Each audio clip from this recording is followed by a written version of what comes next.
నెలలోనే మరో 1800 పోస్టులు. ఇక నిరంతరాయంగా ఉద్యోగాల భర్తీ సీఎం రేవంత్ రెడ్డి. సీఎం రేవంత్ రెడ్డి మాత్రం నిరుద్యోగులకు ఒక గుడ్ న్యూస్ చెప్పిండు.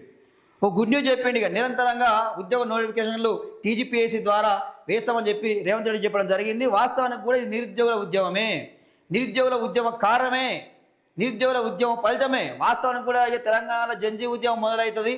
నిరుద్యోగులు ఏమో చేసేటట్టే ఉన్నారు, ఉద్యోగ నోటిఫికేషన్ ఇవ్వాల్సిందే అని చెప్పి మొత్తం మీద ఒక నిర్ణయానికి రావడం జరిగింది. సో చాలా మంచి నిర్ణయం తీసుకున్నారు.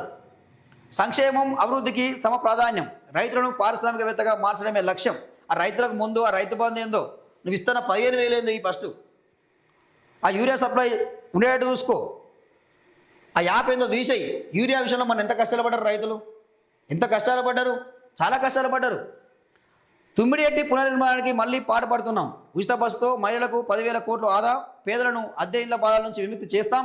సెప్టెంబర్ 17 నాటికి ఇంకో 1,00,000 ఇండ్లు పూర్తి చేస్తాం. మూసీ పునరుజ్జీవంతో పర్యావరణయుత హైదరాబాద్ మెట్రో 2 దశ విస్తరణ, వరంగల్ ఆదిలాబాద్ ఎయిర్పోర్టుల నిర్మాణం వేగవంతం, పరిపాలనలో జవాబుదారితనం పెంచుతామని వెల్లడి.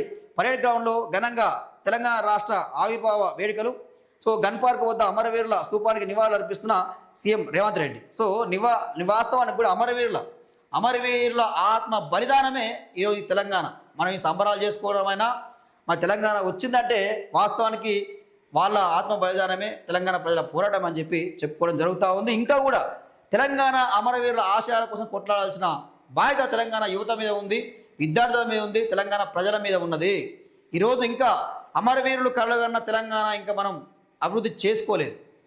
ఈరోజు చాలా వరకు అవకాశం ఇస్తే కేసీఆర్ వాస్తవానికి కూడా ఈ 10 ఏళ్ళలో దోచుకున్న మాట వాస్తవమే. దాచుకున్నాడో కొంతమేర అభివృద్ధి చేయలే అని చెప్పి మేము అనడం లేదు. వాస్తవమే చెప్పాలా. కానీ అభివృద్ధి చేసింది ఎంత వాస్తవమో దోచుకున్నది కూడా అంతే వాస్తవం కాబట్టి ఈరోజు ప్రజలు ఓడగొట్టారు. కాబట్టి తెలంగాణ అమరవీరుల ఆకాంక్షలు తగ్గట్టుగా తెలంగాణ అభివృద్ధి చేసుకోవాల్సిన బాధ్యత తెలంగాణ ప్రజల మీద ఉన్నది. తెలంగాణ ప్రజల